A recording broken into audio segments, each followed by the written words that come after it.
जय श्री कृष्णा। राधे राधे दोस्तों। तो दोस्तों, चैत माह की अमावस्या तिथि कब है, कब से शुरू हो रही है और कब समाप्त हो रही है, स्नान दान की अमावस्या कब है और हमें किस तरीके से अमावस्या की पूजा पाठ और नियम करना चाहिए, अमावस्या तिथि से संबंधित सभी महत्वपूर्ण बातें हम आपको इस वीडियो में बताएंगे दोस्तों।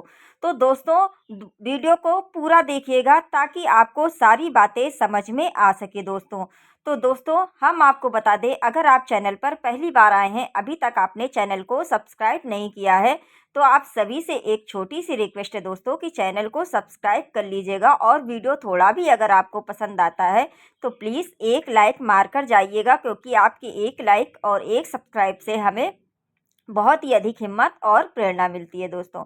तो आइए जानते हैं दोस्तों कि अमावस्या तिथि कब प्रारंभ होगी और कब समाप्त होगी। अमावस्या तिथि इतनी विशेष क्यों मानी गई है, क्योंकि जितने भी मैं नियम बताती हूँ अमावस्या तिथि पर, अगर आप अपने अपने घर की नकारात्मक ऊर्जा को ख़त्म करना चाहते हैं तो ये जितने भी उपाय हैं अमावस्या पे, ये करने से आपकी घर की निगेटिविटी भी दूर होगी और आपके घर में लक्ष्मी स्थिर रूप से निवास करेंगी। तो आइए जान लेते हैं कि अमावस्या तिथि पर कौन कौन से कार्य करने चाहिए। सबसे पहला नियम है, देखिए अमावस्या जो तिथि होती है वो हमारे लिए बहुत विशेष है। विशेष इसलिए कि अमावस्या तिथि पर कहीं भी आप तीर्थ स्थान पर, कहीं कहीं भी तीर्थ स्थान, नदी, सरोवर, गंगा, जमुना, कहीं भी आप स्नान करने को बताया गया है। अगर आप नहीं जा पाते हैं स्नान करने, तो सबसे पहला है कि आपको अपने घर में ही बाल्टी में गंगा जल डाल करके, काला तिल डाल करके अमावस्या तिथि पर स्नान जरूर से जरूर करना है।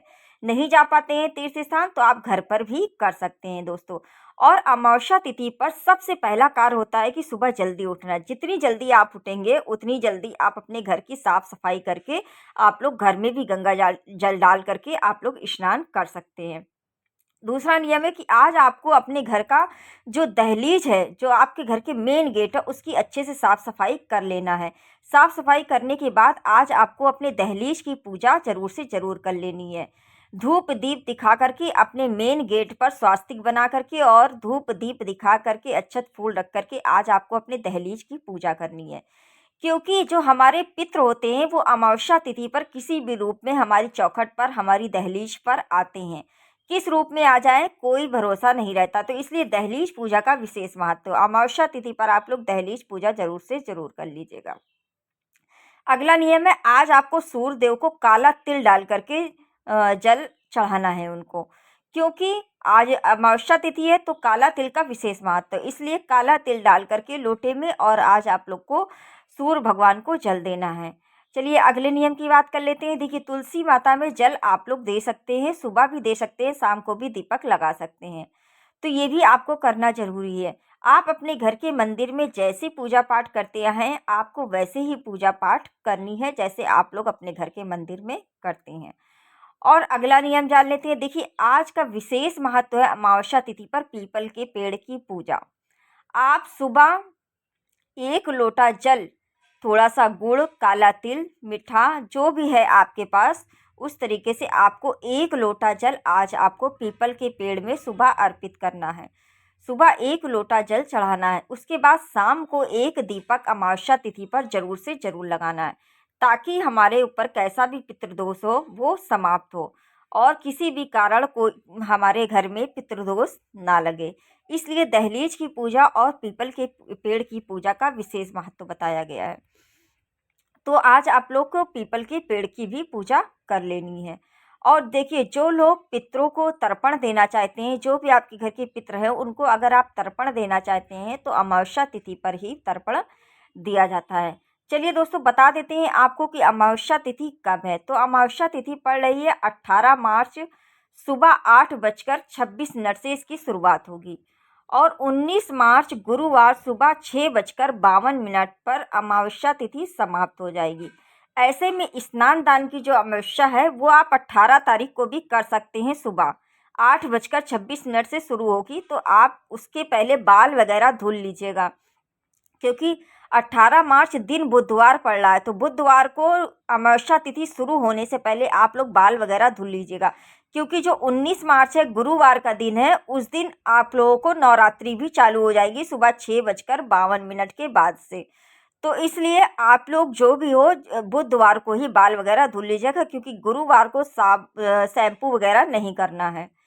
तो इस तरीके से आप लोग बाल भी बुधवार को सुबह जल्दी उठ करके धुल लेना है। और अमावस्या तिथि पर आप स्नान दान चाहे तो आप 19 तारीख को सुबह सुबह भी कर सकते हैं, और आप चाहे तो 18 तारीख को भी स्नान दान कर सकते हैं।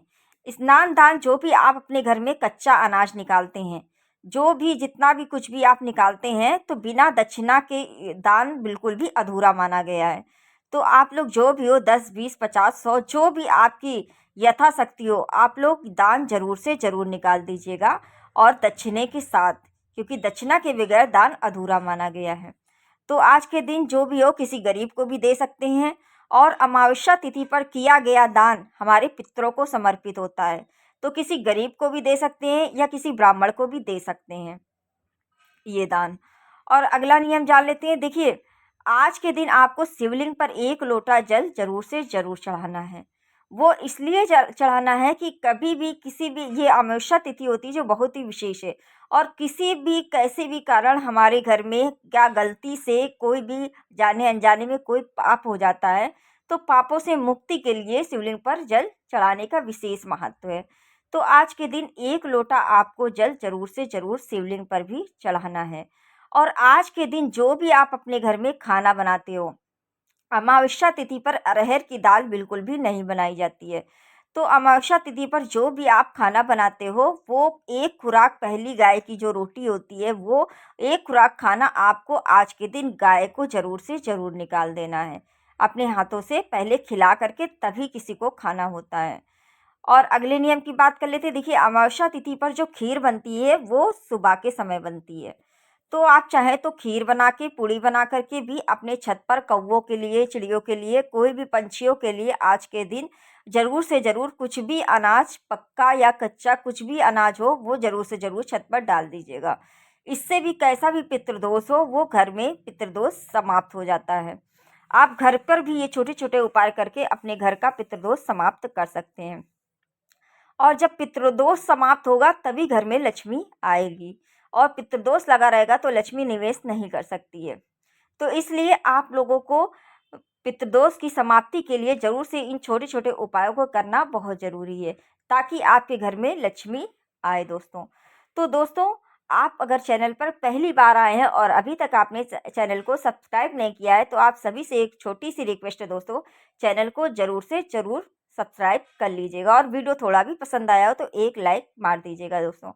तो सभी बातें मैंने आपको समझा दिया है कि पक्षियों को खाना देना है, गाय को आँच निकालना है, सूर्य भगवान को कैसे जल चढ़ाना है, और अगले दिन नवरात्रि की शुरुआत भी हो रही है, तो आपको बाल भी किस दिन धुलना है, सभी बातें मैंने समझा दिया। शाम को अगर आप नवरात्रि की कलश स्थापना करना चाहते हैं, तो आप चाहें तो शाम को अमावस्या तिथि पर सामान भी सब खरीद सकते हैं। जो भी आपकी कलश स्थापना का सामान होता है नवरात्रि से संबंधित, वो भी आप लोग शाम के समय खरीद सकते हैं।